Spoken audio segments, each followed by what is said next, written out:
La trahison est une blessure qui dépasse de loin la douleur physique, laissant des cicatrices invisibles qui peuvent durer toute une vie. Dans la pensée de Carl Jung, où l'intégration de l'ombre, l'authenticité et la connaissance de soi sont essentielles, certaines trahisons ne doivent jamais être ignorées ni pardonnées. Ce n'est pas par soif de vengeance, mais parce que certaines actions violant des principes fondamentaux de confiance et d'intégrité, des piliers essentiels à toute relation significative. Quand une personne en qui vous avez investi vos émotions, vos vulnérabilités et vos pensées les plus profondes se retourne contre vous, la blessure dépasse largement l'acte lui-même. Elle redéfinit votre perception du monde, votre capacité à faire confiance, et surtout, l'estime que vous avez de vous-même. Certaines trahisons exigent une rupture nette, pas une réconciliation. Le pardon peut être une vertu, mais jamais au prix de votre équilibre psychologique. Jung nous invite à faire face à la réalité intérieure, à ne pas fuir ce qui est, même lorsque cela fait mal. Reconnaître qu'une limite a été franchie, une qui ne peut plus être effacée, est un acte de maturité psychique. Aujourd'hui, nous allons explorer 3 formes graves de trahison en relations humaines qui, selon la psychologie jungienne, ne doivent jamais être pardonnées. Ce ne sont pas de simples malentendus ou des erreurs passagères. Ce sont des choix conscients qui bafouent votre confiance, votre loyauté et votre dignité. Si vous souhaitez développer une résilience émotionnelle profonde et vous protéger des individus toxiques, cette leçon est pour vous. Votre transformation commence avec la conscience. La loyauté n'est pas une simple qualité, c'est le socle sur lequel repose toute relation sincère. Sans loyauté, il n'y a ni sécurité, ni connexion authentique. La trahison par déloyauté n'est pas une erreur passagère, c'est un choix délibéré de privilégier l'ego au détriment de l'engagement envers vous. Qu'il s'agisse d'un ami qui vous calomnie, d'un partenaire infidèle ou d'un membre de votre famille qui choisit l'intérêt personnel au lieu de l'honnêteté, la déloyauté est un signal clair du véritable visage d'une personne. Jung nous enseigne que ce qui est rejeté ou nié à l'extérieur révèle ce que nous n'avons pas encore pleinement intégré en nous. Il nous invite à observer ces ruptures de confiance non comme des malédictions, mais comme des révélateurs puissants, des miroirs qui nous poussent à revisiter nos propres limites, à redéfinir ce que nous tolérons. Quand la déloyauté est révélée, il ne s'agit pas de se venger ni de supplier pour un changement. Il s'agit de reconnaître ce qui est, de se détacher, et de choisir de ne plus permettre à cette énergie de polluer notre monde intérieur. Pardonner à plusieurs reprises des actes de déloyauté revient à trahir votre propre valeur. Jung dirait que vous nourrissez une persona, une fausse image de vous-même, au lieu d'honorer votre soi authentique. La force réside dans la capacité à couper les liens avec ceux qui ne méritent plus d'en faire partie. Mentir n'est pas simplement cacher une vérité, c'est manipuler la réalité de l'autre. Chaque mensonge est un outil de distorsion qui fragilise la confiance et détruit la relation de l'intérieur. Jung considérait que vivre dans l'illusion, qu'elle soit imposée par autrui ou par soi-même, éloigne l'individu de l'individuation, ce processus par lequel une personne devient pleinement elle-même. Être confronté à la tromperie, c'est être confronté à l'ombre de l'autre, cette part inconsciente, capable de manipuler, de mentir, et de se justifier à tout prix. Quand quelqu'un vous trompe, il ne fait pas que cacher des faits et il vous empêche de voir le monde tel qu'il est réellement, vous condamnant à une perception erronée, voire toxique. Jung aurait vu dans ces actes des masques sociaux et des personnages que certains utilisent pour se protéger ou contrôler. Mais ces masques, lorsqu'ils blessent profondément, doivent être confrontés, puis écartés. La vérité est un pilier fondamental de la paix intérieure. Sans honnêteté, il n'y a ni clarté, ni stabilité, ni véritable confiance entre les individus. Une relation fondée sur le mensonge est semblable à une maison bâtie sur du sable, peu importe sa solidité apparente, elle finira par s'effondrer. Carl Jung nous enseigne que mentir aux autres, c'est d'abord se mentir à soi-même. Le menteur s'éloigne progressivement de sa propre réalité, jusqu'à ne plus distinguer ce qui est vrai de ce qui est illusion. Mais ce chaos intérieur ne justifie pas qu'on vous entraîne avec lui. Lorsqu'une personne vous trompe, elle fait un choix, celui de ses intérêts égoïstes au détriment de la vérité et du respect. Et c'est bien là le cœur du problème, le respect et le mensonge ne peuvent coexister. Dès l'instant où quelqu'un vous ment, que ce soit par omission, par déformation ou par mensonge direct, il vous montre que votre confiance est, à ses yeux, sans valeur. Or, une fois brisée, la confiance ne retrouve presque jamais son état initial. Certains diront que tout le monde ment, que les petits mensonges sont inoffensifs, que la tromperie fait partie de la nature humaine. Mais Jung nous invite à confronter nos ombres, pas à les justifier. Un mensonge qui détruit la confiance n'est pas petit.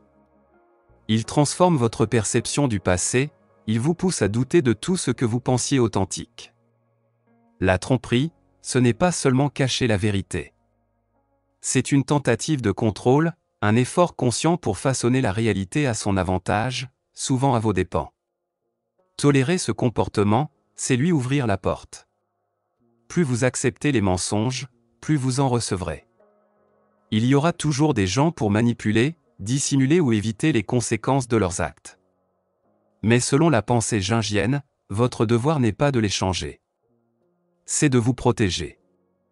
Ne perdez pas votre énergie à chercher des explications chez ceux qui refusent de voir leur propre vérité. Jung disait qu'aucune transformation ne peut avoir lieu sans d'abord confronter l'inconscient. Or, ceux qui mentent choisissent précisément d'y échapper. Ces personnes ne cherchent ni la croissance, ni l'authenticité, ni la responsabilité. Elles croient être au-dessus de la vérité, et cette illusion les rend dangereuses. Vous ne pouvez pas les transformer, mais vous pouvez transformer votre réponse. Ne cherchez pas à réparer ce qui est pourri à la racine. Le mensonge est un poison, votre seul antidote, c'est la distance. Pardonner la tromperie n'est pas une preuve de force, mais souvent un abandon de vos propres limites. Le respect de soi commence là où l'on trace une ligne claire. Car le coût de garder un menteur dans votre vie est bien plus élevé que celui de le perdre. Quand la confiance est brisée, il n'y a pas de retour en arrière. La confiance ne repose pas uniquement sur l'honnêteté, elle implique aussi la fiabilité, la cohérence et l'intégrité. Faire confiance à quelqu'un, c'est lui offrir un accès à nos vulnérabilités, à nos secrets et à nos émotions les plus profondes. C'est lui ouvrir une porte vers notre monde intérieur, celui que très peu peuvent atteindre. Mais lorsqu'une personne trahit cette confiance par la tromperie, l'égoïsme ou la trahison consciente, elle révèle qu'elle n'en était jamais digne. Carl Jung nous invite à regarder l'ombre de l'être humain, cette partie obscure que chacun porte en soi. Et c'est souvent dans la trahison que l'ombre de l'autre se révèle brutalement. Jung ne nous demande pas de nier la nature humaine, mais de la comprendre. Les gens nous décevront, agiront par intérêt ou trahiront sans remords. Ce qui compte, ce n'est pas d'éviter ces blessures, mais de voir ce qu'elles réveillent en nous, et comment elles éclairent notre propre inconscient. Beaucoup croient que la confiance brisée peut être réparée avec le temps, des excuses ou des preuves de changement. Mais la réalité, c'est que la confiance, une fois fracturée, ne revient jamais intacte. C'est comme un miroir brisé, même recollé, les fissures restent visibles. Jung nous enseigne que les blessures relationnelles sont aussi des opportunités d'individuation, ce processus par lequel nous devenons pleinement nous-mêmes. Lorsqu'une personne trahit notre confiance, elle nous oblige à redéfinir nos limites, à explorer nos blessures anciennes et à reconnaître ce que nous avons projeté sur elles. La vraie réponse à une trahison n'est pas le pardon aveugle, mais la conscience. Pourquoi avons-nous offert notre confiance ? Que avons-nous refusé de voir ? Jung dirait que ce n'est pas l'autre qu'il faut blâmer uniquement, mais aussi nos propres projections, ce que nous avons voulu voir en lui ou elle, au lieu de percevoir ce qui était vraiment là. Donner une seconde chance à quelqu'un qui a trahi, c'est parfois comme boire à une source empoisonnée simplement parce qu'on nous assure qu'elle est à nouveau pure. C'est reconstruire une maison sur des fondations qui ont déjà cédé. Une personne qui trahit a déjà fait un choix, elle a placé ses désirs ou ses peurs au-dessus de votre lien, de votre confiance, de votre vérité partagée. Même si elle se repent, même si elle jure ne plus recommencer, le geste a laissé une empreinte. Et dans votre inconscient, une voix persistera, et si ça se reproduisait ? Ce doute constant érode la paix intérieure bien plus sûrement qu'un adieu ferme. Certains prônent le pardon comme voie vers la guérison. Jung, lui, nous rappelle que le pardon véritable ne peut venir qu'après une confrontation lucide avec l'ombre, celle de l'autre, et la nôtre. Ce n'est pas oublier, ce n'est pas excuser. C'est comprendre, intégrer, et parfois, s'éloigner. Jung disait, « Ce à quoi tu résistes persiste, ce que tu embrasses se transforme. » Embrasser la douleur de la trahison, c'est refuser d'y rester prisonnier. Ce n'est pas la vengeance qui libère, mais la prise de conscience et la décision intérieure de ne plus revivre le même schéma. En fin de compte, quand la confiance est rompue, la vraie force n'est pas dans le retour en arrière, mais dans la capacité à se détacher avec dignité. À reconnaître que certaines personnes sont venues révéler nos blessures, non les guérir. Et que notre chemin ne passe pas par la reconstruction d'un lien détruit, mais par la reconstruction de soi. La trahison est une leçon amère, mais puissante. Elle nous oblige à grandir, à nous regarder en face, et à faire le tri entre ceux qui méritent une place dans notre vie et ceux qui n'y étaient que pour nous enseigner quelque chose. Ne laisse pas la confiance brisée devenir une boucle de souffrance. Regarde en toi, comprends, détache-toi et avance. Car la plus grande preuve de force n'est pas de revenir, mais de ne plus jamais avoir à le faire.